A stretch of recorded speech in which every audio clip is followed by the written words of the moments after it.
Hello. Shall I just flick that light on, make it a bit brighter for the stream? There we go. So I thought this stream we could do another themed one where we talk about nuclear weapons, because I know a lot of people that subscribe find nukes really fascinating.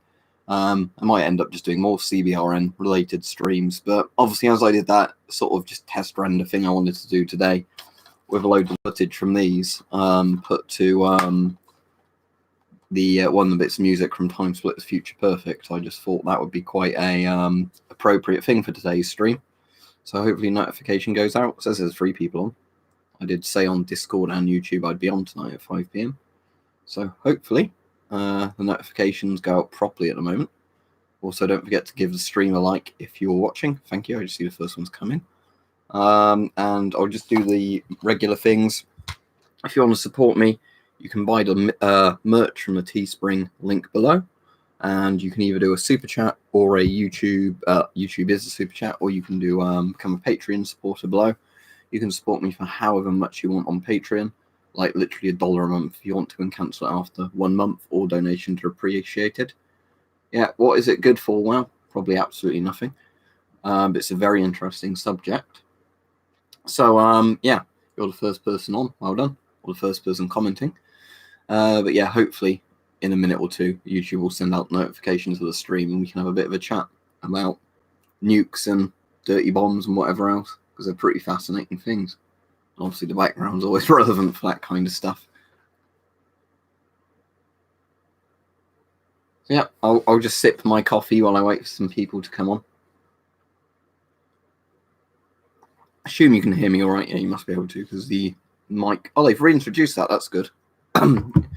YouTube had taken out the thing that shows me how loud my microphone is, but they've put that back in now.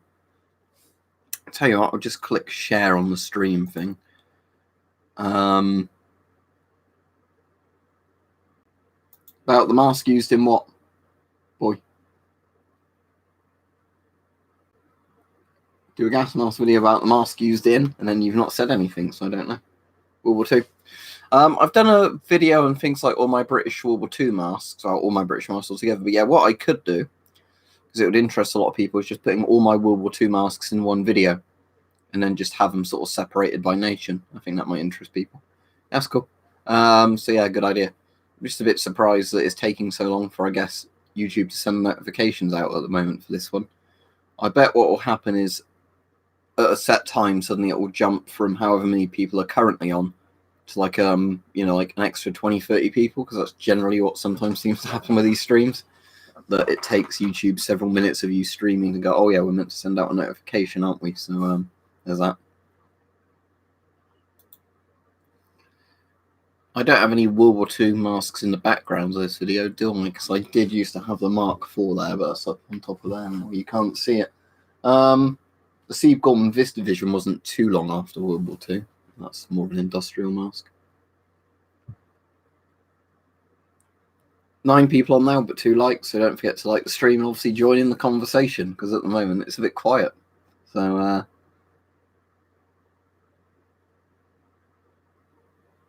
we'll give it a minute anyway. I'll just have a quick look on eBay while I'm waiting for people to come in, just to see if anything interesting comes up when I type in gas mask or anything like that.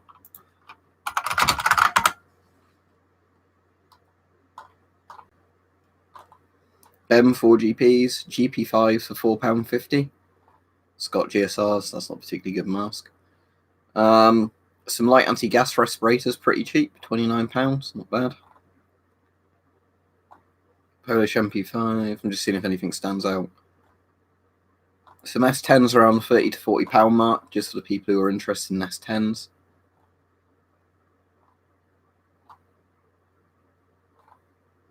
Yeah, it seems like there's more and more S10s turning up on eBay at the moment, so...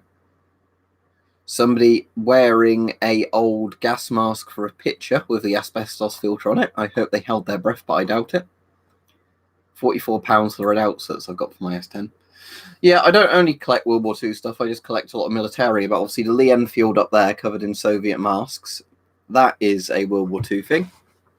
I've got an M1 carbine there that's pretty difficult to get down, just because of the position of it, but I'll show you a World War II thing you might appreciate that. There we go. That's the PPSH.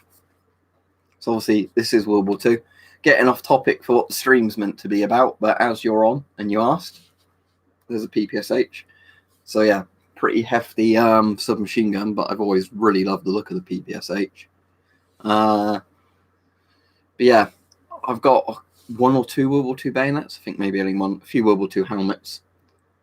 Yeah, very good submachine gun. Obviously, the PPS-43 was probably even better because it was just more reliable and cheaper to make and lighter. But yeah, PPSH-41 would have certainly done the job, and it did. But and this one, even though it's DIAC, I can actually cheers, open it up.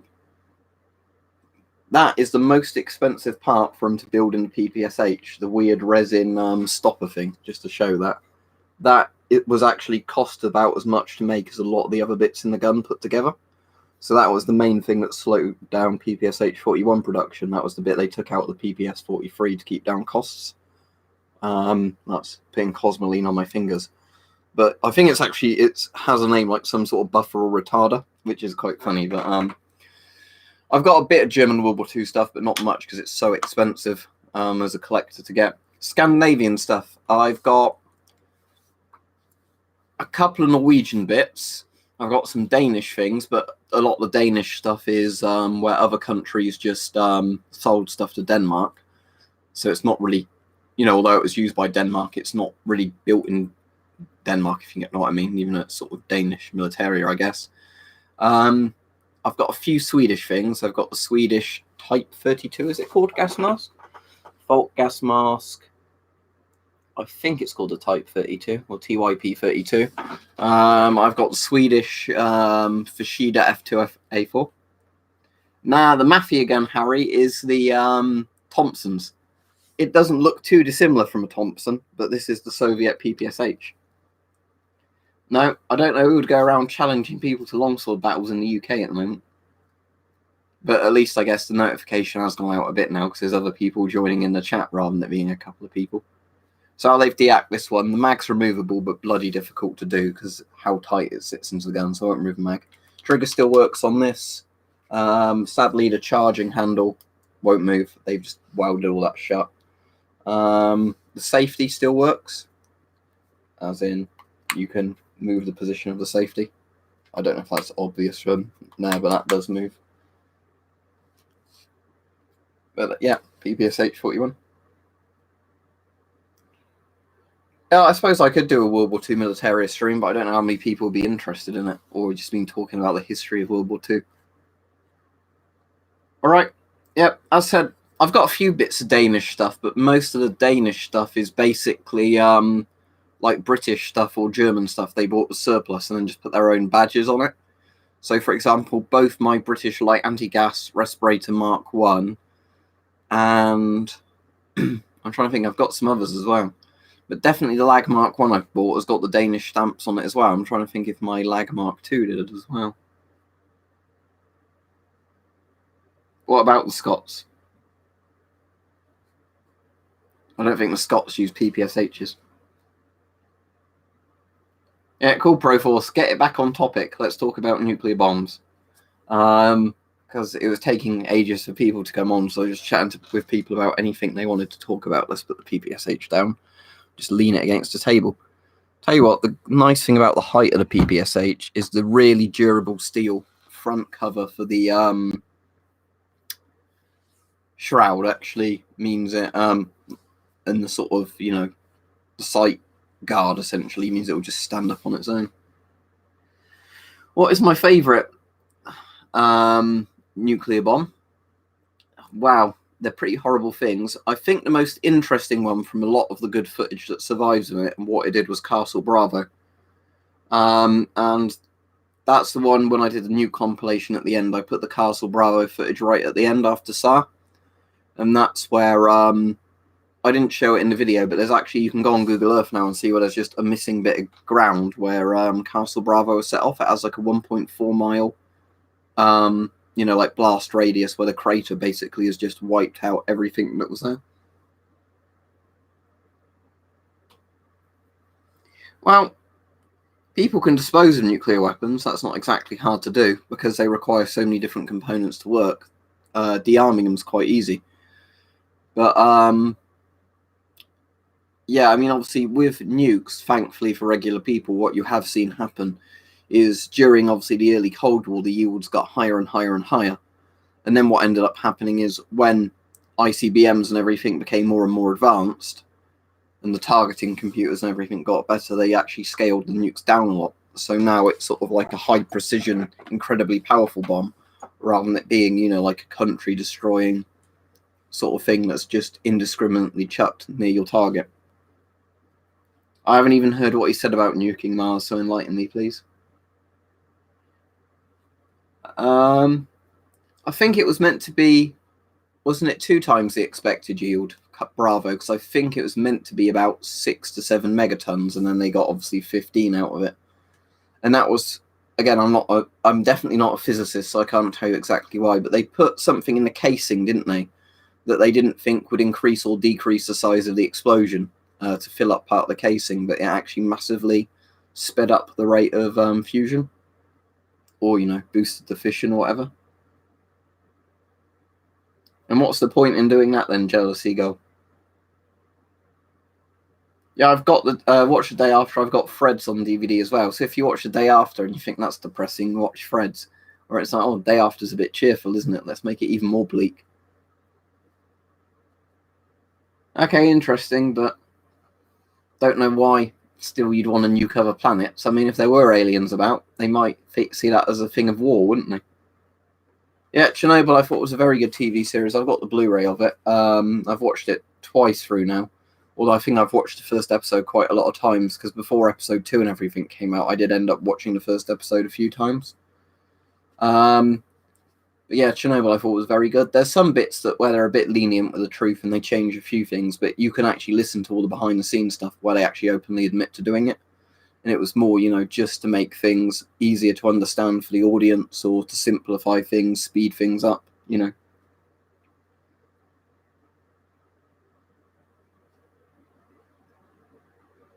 All right then, everybody. Let's see if you know any of these. Other than Chernobyl, name me some other nuclear accidents. That might be a good comedy series, Proforce, unintentionally, but obviously the CIA did not blow up the number 4 reactor. It was due to reactor flaw designs, because everybody knew that for years until, for whatever reason, oh no, wasn't the Soviets' fault. Yeah, Fukushima's one. Mayak, yeah, that's a good one, William. It's one that a lot of people don't mention. Mayak's an interesting one, where they dumped all that sludge basically into the lake. Windscale, yeah, thanks, Steve, because Windscale's obviously the English one, or the British one. That's quite an interesting one with the piles. Piles, that's unintentionally funny, but yeah, like the stacks or the piles that they accidentally set on fire. Yeah, sadly, I've not heard much info on that Proforce, because I'd love to find out some more on it, but yeah. 3 Mile Island's another one that nobody's mentioned yet, as far as I'm aware in the chat, but 3 Mile Island's a pretty interesting one as well.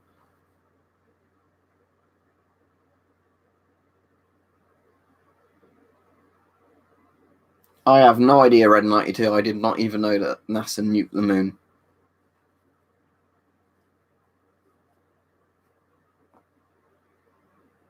All right, Orange 33. I can't tell if you're joking or you're just a really I'm trying to say it without sounding insulting conspiracy theorist. Okay, so if nukes aren't real, how would you explain all the footage and real life uses of them? Until you say everybody's in on a lie and the footage is all doctored.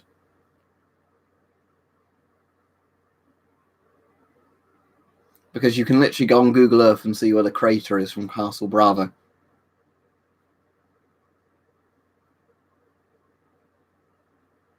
Yeah, exactly. I do find him quite insulting bringing this up. I'm just going to see if he'll actually try and explain his point before I get rid of him. Yeah, and obviously you can see the photos of Hiroshima and Nagasaki, like days after the nuclear bomb was dropped, where there's like a couple of buildings standing and everything else is rubble. There's all of the test footage that still exists.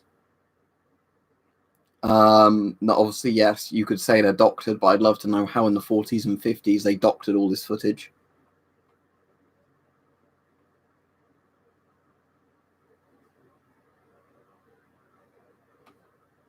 I have no idea what that is, Proforce, but I know there was a thing with Oppenheimer, isn't there? I Am Become Death, the destruction of worlds, which he based off some old Hindu thing, didn't he?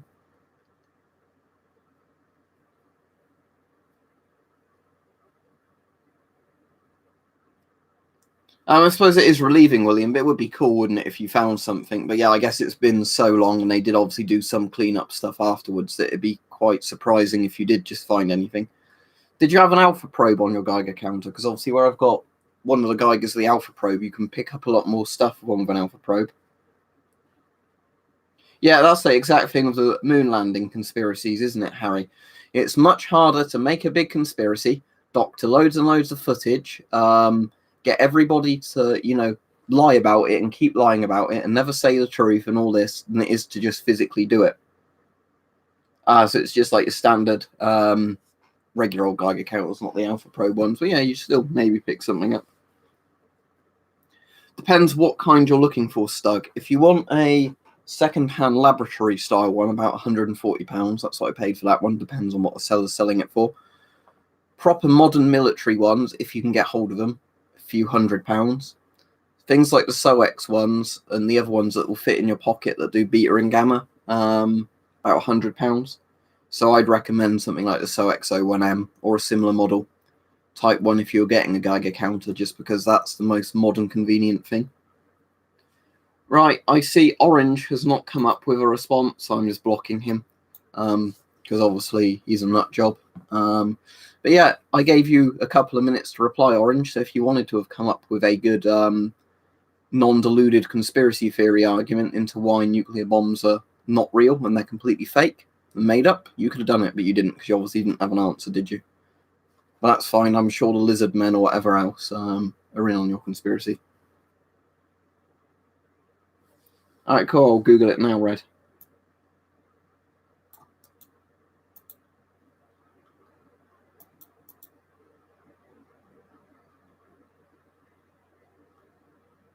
It says the project was never carried out. So yeah, that's interesting. But yeah, they never did it. So basically, it came up with the thing. But they did nuke space a lot of times. It's not in this one I've got here. I mean, there's a couple of bits where they show a couple of the shots, but there's one called the Rainbow Bombs that I've also bought, but I don't have on DVD. It's one I just bought digitally, and that includes a load of the space nuking ones and all the space tests they did with nukes. How does a Geiger counter watch work then? Does it just have like a little bit on it, which is the window for getting stuff in? That's kind of a cool idea.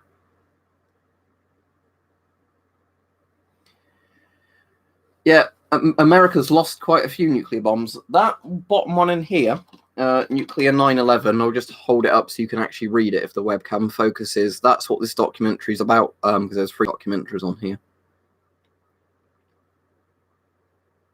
A broken arrow is basically a nuclear incident when they accidentally, drop or detonate nuclear bombs.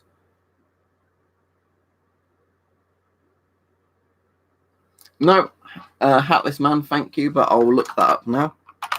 And I'll watch it at some point, but that sounds good. I'm trying to actually find the thing now, because... Is it the one done by Scott Manley? Because there's some YouTube videos coming up on it.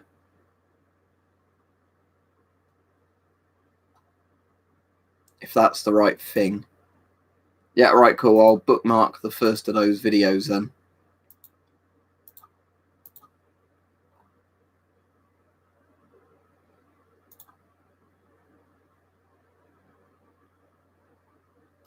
I'll save it into watch later. That's what I want to do. I'll close the gas mask stuff on eBay because there's no ones up on there. Yeah, they've had a lot of incidents. That's like what the Broken Arrow thing's about, jealous seagulls. But yeah, there was a nuclear guy who averted World War III during the Able Archer period, so around 83. When the satellites picked up sun blips or solar flares, didn't they? And they thought it was nuclear bombs, and he averted the launch. Actually got arrested for it and everything. But he basically saved the world by doing that. But the Americans have had similar things before with some of their systems where they've had false readings and, they've moved down the DEFCON things ready to launch and all that, and it's turned out not to be a thing. Also, don't forget to like the stream, everybody, because it currently tells me that I'm at 10 likes for 24 watching, which isn't a good ratio. I just find nuclear weapons interesting. So, as I said, I've watched lots of documentaries and read a lot of books on nuclear warfare and just CBRN stuff in general.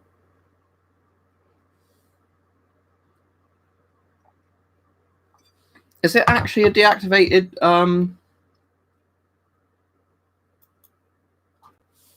Is it actually a deactivated nuke, William, or is it just one where they've got bits in the casing? Because there's quite a lot you can see which is essentially a casing of a bomb, and then sometimes some of the components, but quite a lot in there, you know, a bit like what a deactivated gun sometimes is. Because especially with, obviously, sometimes in the factories, they built a lot of bomb casings, and then not all of them were assembled and built. Because a nuclear bomb obviously isn't like a conventional bomb where you have a casing, you fill it with gunpowder or whatever, and then put a fuse mechanism in it. Essentially, lots of nuclear weapons have lots and lots of components that all have to be fitted together before it has any chance of detonating.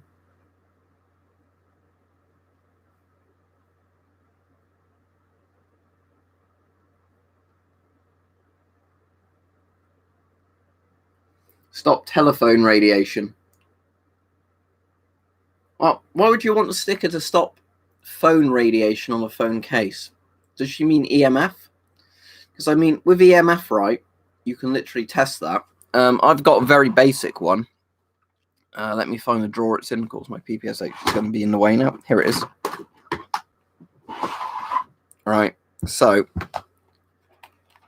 can get one of these, and this tells you if you've got electromagnetic frequencies. I don't know if my phone will currently give off any, because I'm not making calls or anything with it. It won't. As I said, this is a very basic one. But you can use this to see if... Oh, we've got something.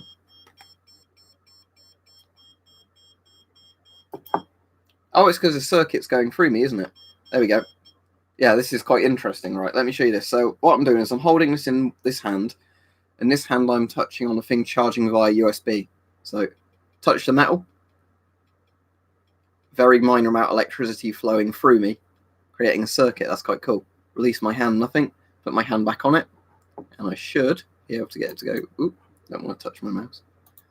Should be able to do that again. There we go.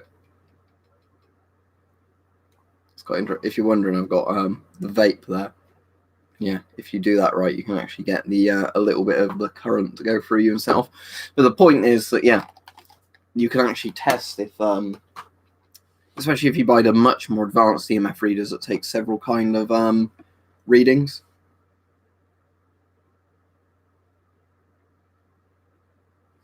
Well, yeah, as I've said before, I think India and Pakistan are probably the two most likely countries to throw nukes at each other. Obviously, Iran's trying to get nuclear weapons, but obviously I'd be very wary of a kind of, you know, another Iraq of, they've got WMDs, quick, let's start another war. Well, I think the thing is, you're probably not eventually going to be able to stop all the nations that want to obtain nuclear weapons from getting them. Because as long as they can get hold of, you know, stuff like uranium-235 or whatever, they're going to be able to build nukes. You know, the point being that,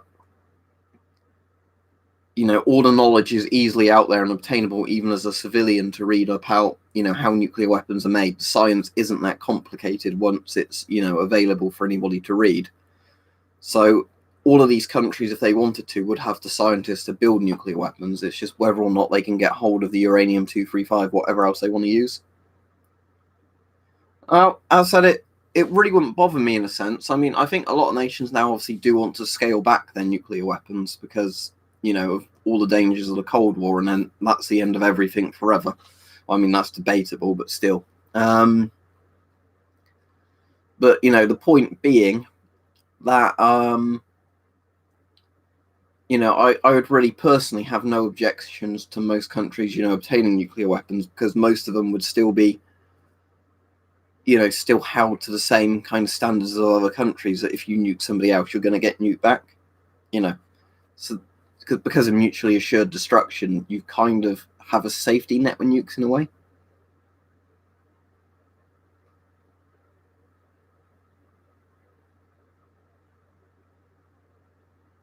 That's interesting. Did they get anywhere with it? Or was it one where they sort of spent ages looking for fuel and trying to make bombs and didn't get any?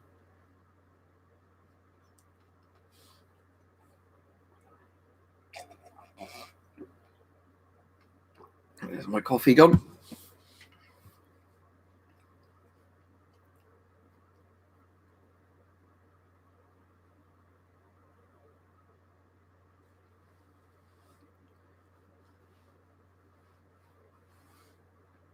Yeah, well, I'm just waiting for people to say stuff. If you haven't seen Trinity and Beyond, I definitely recommend watching that. If you want a good history of sort of the 40s to the 60s nuclear weapon development.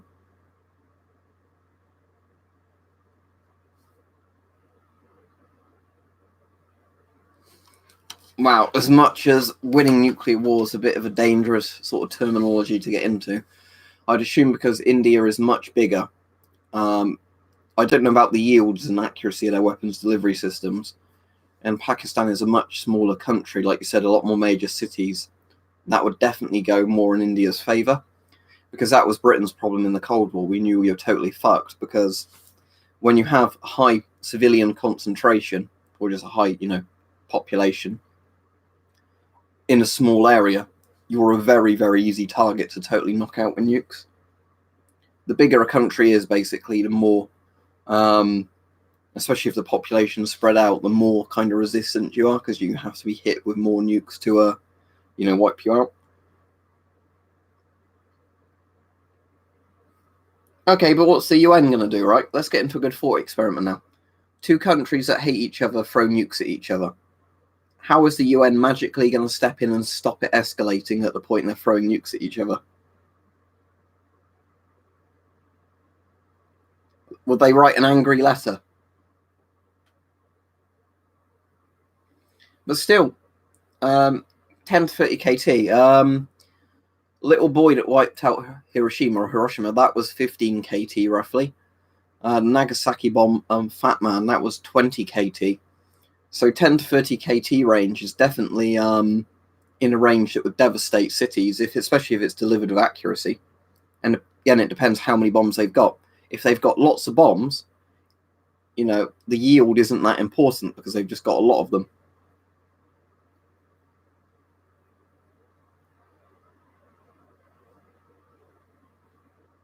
But yeah, I've not looked up the data recently on how many they've declared they each have or is speculated they have. But the thing is, if you have an exchange like that, even if they've got, warheads in the low KT yields, essentially, you can still wipe each other out. Because obviously, if you think of World War II, it took two bombs to basically break the Japanese's will to keep fighting. If you've got a scenario where you literally have hundreds of bombs of that yield, it gives you a good idea of, the military power of having those sort of weapons. Obviously, North Korea's definitely got the bomb at this point, haven't they? But it's whether how many they've got, because I imagine they don't have very easy access to uranium.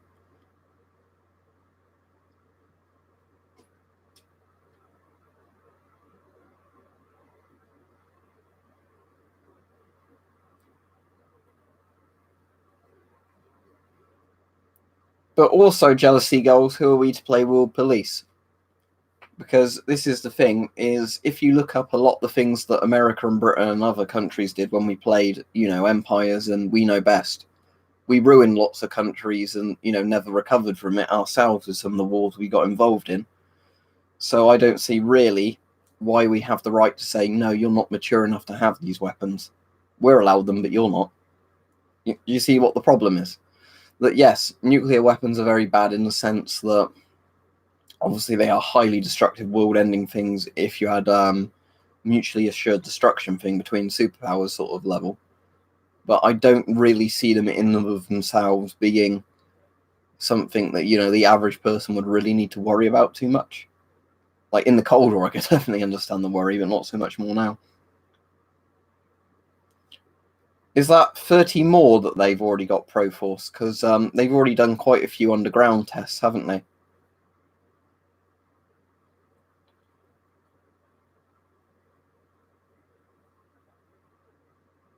That's very interesting. I'll check that one out. It really depends, Random Sod, what kind of war it is. It would have to be obviously between two nations that had the bomb, or a nation that had the bomb that wanted to win it quickly or do it as a show of force.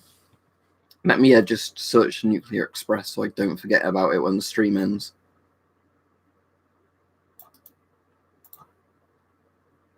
Right, thank you. I've got that now on a new tab. But yeah, going back to Random Sod's question, I think they could certainly be used, again, if we go back to like a World War II scenario where one country has the bomb and another doesn't, and it just thinks the bomb is a cheaper, easier way of doing it. Because I think we're more likely to see the bomb getting used now than a lot of the Cold War. Just simply because, there's not so much a mutually assured destruction thing where if one of the superpowers used it against a much lesser country or whatever, that there would be a problem. Well, it makes you a target, Proforce. Depends how much the Americans pay you to rent the space for nukes, I guess.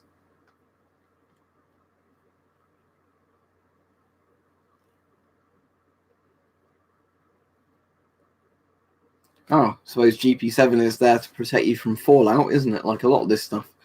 Not that it would do much if you were all that close to a bomb, but it would stop you inhaling fallout later down the line.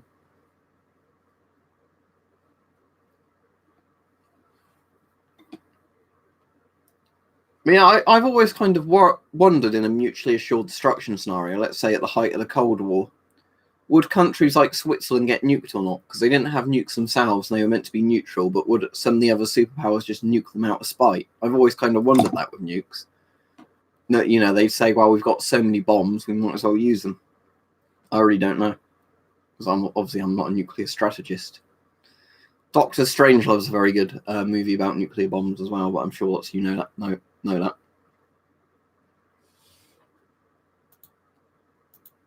Oh, it would be a dickhead move, but America during the Cold War and the Soviet Union during the Cold War did lots of very unethical things. The US did loads of human radiation experiments, basically killing women and children by secretly giving them radioactive things to test what it would do to the human body. Well, interestingly, everybody in Switzerland has to have a fallout shelter, don't they? Or every house has to be built with one. So they have enough fallout shelter space for everybody in Switzerland. They do a lot better than a lot of the other countries. But yeah, it's more, if very high yield stuff was used near the borders, would it affect them? And how bad was the situation afterwards, even if you're in an area that was totally unaffected?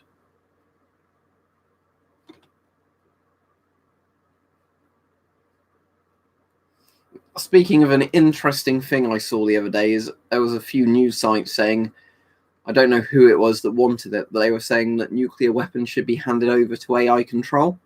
Now, to me, I don't know if that's a particularly good idea. I mean, sci-fi element, obviously, of the Terminator to it, but would you trust in computer systems to not be hacked or, nothing to ever go wrong with them if they had all the launch codes and everything?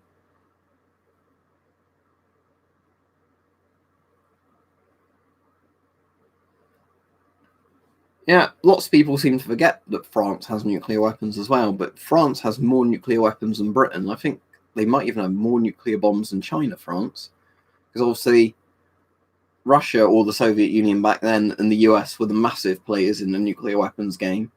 But then obviously Britain and China had quite a lot of nukes, but I have a feeling France had even more at that point.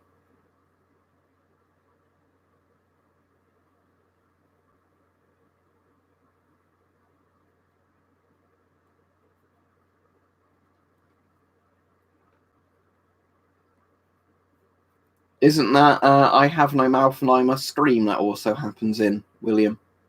I'm pretty sure that was what the computer did to kill everybody in that, wasn't it? Well, I think there's a lot of science fiction where a computer has control of a lot of weapons systems and it just decides to use them indiscriminately on humans instead of the targets it's meant to. Yeah, Israel probably do, but I don't think they have all that many. Again, it's probably like an insurance policy thing, isn't it? They're called the Samson option, isn't it? New Vegas, Rasmus. The first couple of Fallouts I like, I just find them really hard to play now because obviously they're so old and they don't run all that well on modern systems. Yeah, I know now, like, you can run them in whatever resolution technically, but the UIs don't scale properly and everything like that. Fallout Tactics, I'm not a massive fan of. Fallout 3, there's bits I like, a lot of it I don't. New Vegas I really like. Fallout 4 again, the problem is they've stripped too many RPG elements out of Fallout 4, and while I still enjoy it as a game, it's definitely not a good Fallout game in a sense. SOCOM sounds familiar, but I'm trying to think what it is.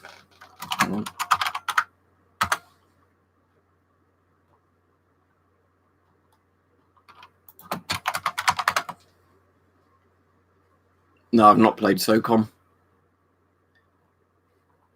Have you played, speaking of nukes, what's it called? DEFCON, isn't it? The one that was done by the same company that Darwinia, which is about nuking as many people as you can to get the high score.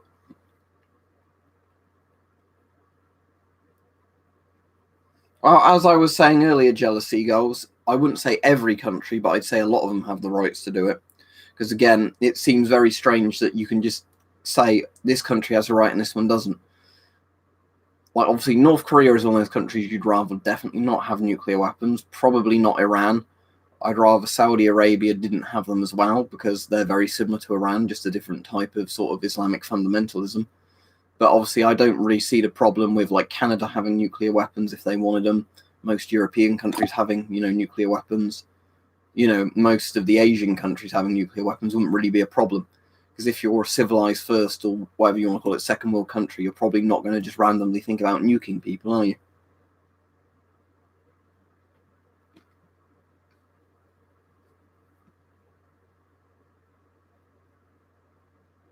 That's interesting.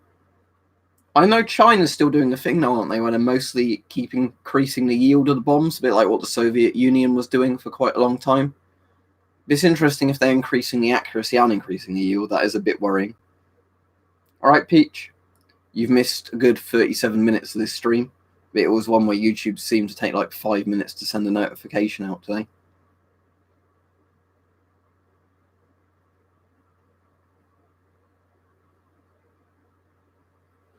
Now, what I will say to people in this is I'm a lot more interested in talking about nuclear weapons themselves than the politics of nuclear weapons, if that makes sense, because normally politics can get proper bullshitty on here.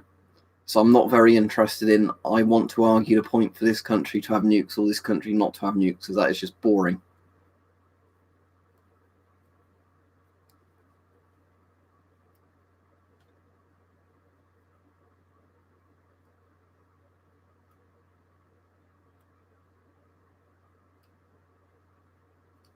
Did you see the video earlier, Peach? I did. I did like a test render one where I just did a load of nuclear footage together with music, mostly from, well, there's technically 3 films on this one, but so yeah, these 4 films, and although most of the footage is from this, that's why it's in 1080p.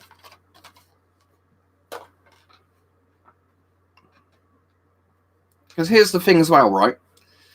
If we're going on about, can this country have nuclear weapons, can that country have nuclear weapons? In some ways, I'd be more worried about letting certain countries have nuclear power. Because if you think what happened with Chernobyl and things like that, I'd be a lot more worried about some countries having a Chernobyl-like disaster and then not being able to do anything to clean it up. Because, you're not going to say, right, here's a nuclear sure destruction thing of if you accidentally have an accident with your nuclear reactor, we're going to nuke you. But, you would probably say if you launch nukes at us, we'd nuke you. So that's a sort of scenario, isn't it, where you have something massively go wrong with a nuclear, reactor somewhere in a country. Start spreading loads and loads of radiation over whatever continent it's on or whatever, and then the country itself says, well, we can't afford to clean it up. Yeah, England or the UK does have nukes. I reckon pro-force, there probably has been a lot more nuclear incidents. I know there is loads and loads of nuclear incidents if you look on the list, but I reckon there has been, not to the scale of Chernobyl, but I reckon there probably has been some very serious ones that aren't very commonly known about. I mean, not even to the scale of, like 3 Mile Island and Windscale. I reckon there's probably a load more where they had quite serious accidents with reactors that have probably been covered up.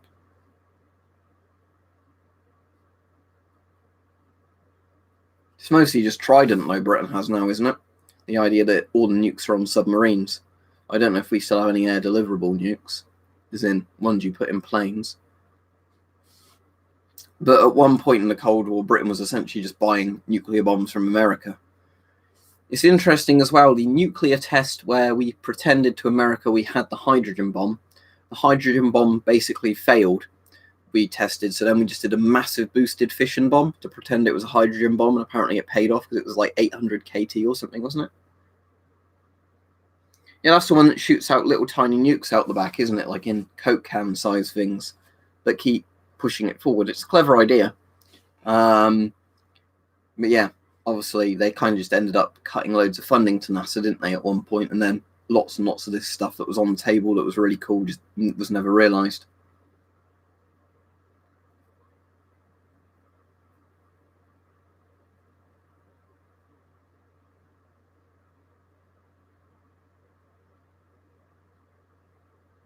Oh, that's interesting. I just know from things like Nuke Map, they've got like a load of the Dongfengs or whatever they're called, which are like several different MTs.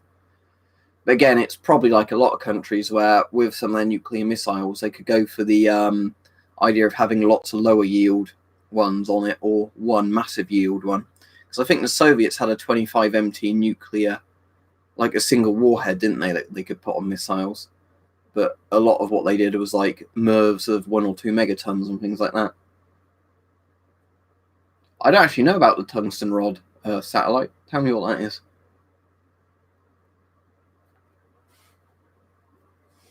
For anyone wondering, I'll be on 20 minutes or more, or 20 minutes or less sort of time.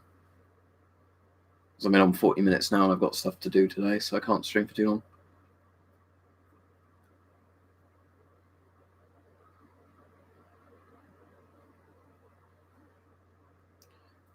Well, what I was saying, Proforce,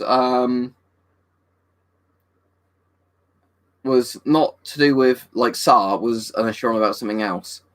Was I was saying that I think the Soviets had a 25 MT warhead that could have been put on an ICBM, not like a MIRV, but a single warhead. But obviously, like SAR was just to demonstrate the power of the bombs they could make, which is why SAR was scaled down from 100 to 50 megatons and then dropped from underneath the plane. Unless you're on about the tungsten rod thing. It depends how big a scale it is, random sod. Because if you had something like India and Pakistan threw nukes at each other, if you were in Europe or America, you definitely have risks of having to wear like dust masks or respirators for a while. There would be a lot of, pollution into the atmosphere and stuff like that. But I don't think in the grand scheme of things it would affect things all that much. I have watched some TED Talks where people argue that in different ways. But I think what a lot of people forget is that obviously something like Chernobyl is going to release far more radiation than a few nuclear bombs going off.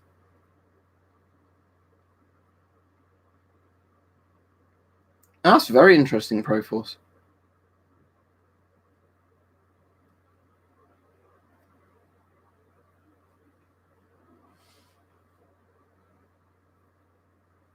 Yeah, it's interesting, isn't it? All the different ICBM developments and everything they did, where I said a lot of it started off, didn't it, as very high yield, inaccurate missiles, and then like the Soviet idea was keep increasing the megatonnage of the bombs because the accuracy isn't very good, and then it sort of went the other way as the accuracy got better. They didn't need such high yield bombs anymore. Well, it would stop fallout, but the filters are very old at this point. And they probably contain asbestos, so I wouldn't recommend using it. But yeah, at the time, that was one of the primary uses of those filters, was to stop the wearer inhaling fallout dust. Well, random sod, I've got an ECBA coming that has the trauma plates with it, so they would fit in the Osprey. But I've seen Osprey plates on eBay, I've just never bothered buying them because I didn't want to buy like £50 for a pair. As long as it's a decent rating particle filter, Peach, yeah. But yes, you're correct. But yeah, you only need a particle filter for fallout. Hence why there's that white and blue PTM1 mask there, because that's all they do is they're literally a giant particulate filter for fallout dust. But yeah. The thing is, though, you don't want a really, really cheap dust mask kind of thing for Fallout, because then a lot of smaller particles will get through. So yeah.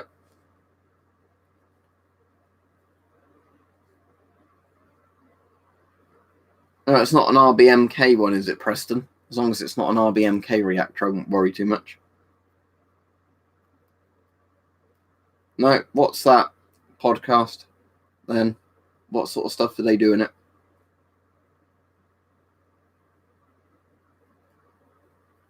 Yeah, Fallout's always mostly alpha radiation, Peach. So, as in, it's very dangerous if you inhale it, but it's not going to magically go through your skin. I think, obviously, after the initial things where bombs are dropped, you have a bit of beta and gamma, or quite a bit of beta and gamma around. But basically, if you were far off from a country where nukes are blown up, you basically just have to worry about, like the alpha radiation on the wind carried by dust and things like that. Okay. To be fair, Preston, I'm sure it would be pretty safe. There's the Supercritical podcast, which is about a lot of that, where one of the guys on that podcast is one that's the guy who was actually involved in nuclear arms development and like defense strategy. So then they'll review things like, Fred's and do like a 3-hour podcast of it, or Day After and all stuff like that, where they do a lot of stuff talking about different nuclear incidents.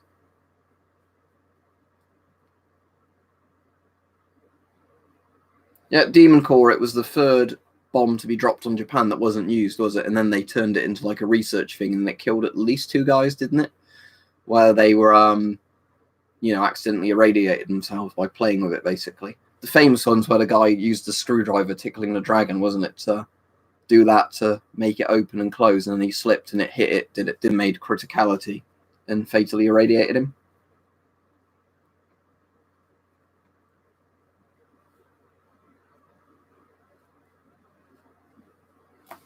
Yeah, there's also a channel that's quite good called Plainly Difficult, which does like lots of nuclear and other sort of disasters like that, and then they kind of do like 10-minute or less videos of it where they try and explain it in simple terms as easily as they can and get it down to a point.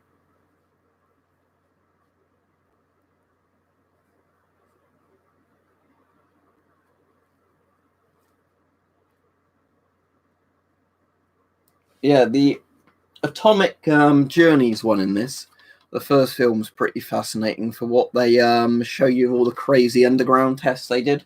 It's why I included the Kanakin test footage in the video today, because that's the one which is the most absurd of the underground tests, where they detonated a 5-megaton warhead under Alaska, and the entire ground just ripples basically.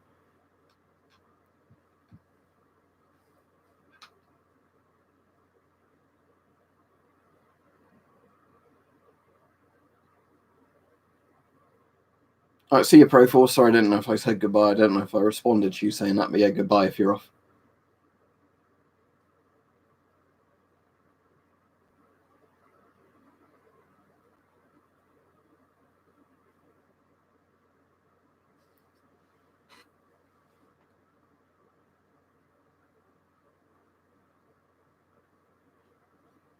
Right, let me check and I'll tell you what my video is Wednesday for the people that are interested what video goes live this Wednesday. It is, what's Wednesday's date? The 12th September, the 11th of September? Yeah, it's the 11th, isn't it? September the 11th. Oh, dodgy date, isn't it? 9/11. Never mind. Putting modern filters in a Chinese Type 65 gas mask. So, that is the one where I get the Chinese M65 single cheek filter mask working with a, like different filter.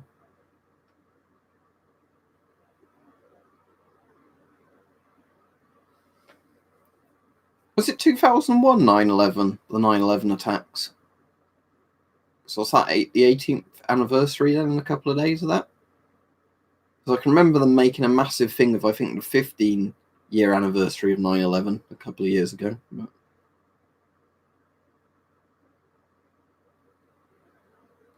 I know of like the whole doomsday clock, which has minutes to midnight on it, but I'm not sure if I've seen that particular thing, random sod.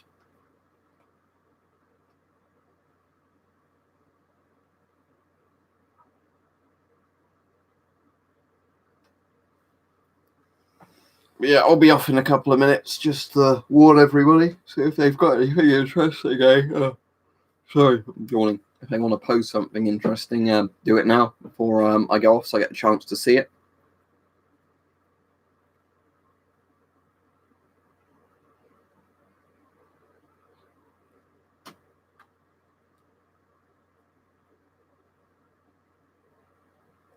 I've not heard about that, but that's very interesting. I do know a lot of nuclear weapons had like problems with them. I mean, not just nuclear weapons. One of the interesting ones is when the US built its massive sarin gas stockpile after World War II. They built them in very thin aluminium canisters that started to rust and leak, and basically they had no idea how to get rid of them. And they've still got a lot of this stuff sitting around that's constantly leaking, apparently. Because when these shells were made, they assumed that they'd probably be using them in a few years' time. They never thought, basically, what happens if we don't use all these shells of nerve agent? I really don't know, Jealous Seagulls. Something like that's impossible to say. I think because of nuclear weapons, there won't be anything between the superpowers. I think it will just literally maybe be superpowers versus smaller countries over something stupid, a bit like the Iraq War or whatever else. Or potentially, smaller countries fighting with each other. But I'd think now, just due to superpowers having nuclear weapons, you wouldn't get a world war because people would be too afraid of going into one. That's a shame. I don't know if I've ever seen airsoft brain guns, to be in all honesty.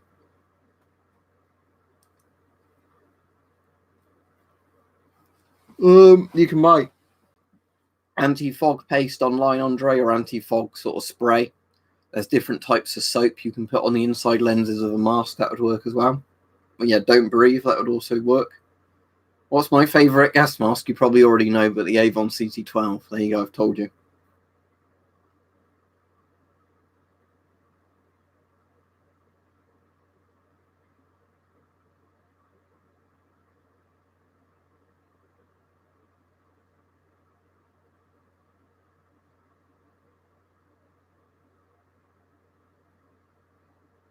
I'm not getting it out now. I've done videos showing my favourite masks. You want to see my favourite masks? Watch the videos. Don't be lazy.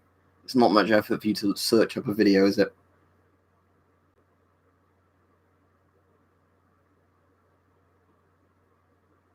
Well, there's nothing permanent you can do, Andre, but as I said, buy a paste specifically for putting inside the lenses, because then you'd have to renew it every couple of months. But there's no way of simply stopping a mask from fogging up full stop. Like, doing something once and it never happens again.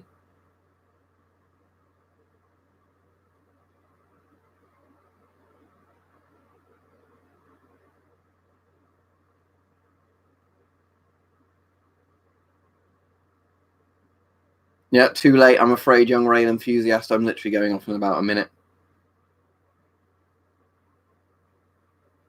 Anti-fog film, if it's the stuff for Windows or whatever, Andre, yeah, sure, it's literally the same thing. If you mean like old Soviet ones, probably not, just because they're so old and dried out. They don't really work anymore for that purpose. Alright, glad you like the S10. It is a very good mask. As much as people say I'm a massive Avon Shield fanboy because I like the S10. How dare you like that mask? But yeah, the CT12 I like more, and the FM12, but the S10 is very good. Especially when it came out in the 80s, considering most nations, were still making masks pretty much the same for the last 30, 40 years in the 1980s. Like, all put a slightly better voice diaphragm on this older mask. Look, isn't it an amazing mask?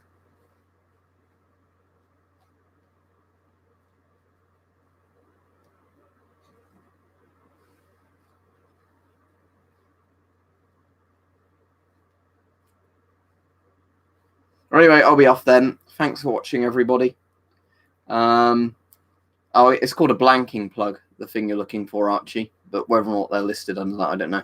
Yeah, thanks for watching. I'll be off now. And yeah, I'll probably do a stream tomorrow. And as said, on Wednesday, there'll be a video as usual. Wednesday, Friday, Sunday. Thanks for everybody that's come on and had a chat. And see you all. Right, let me click end stream because that would help. Right, bye.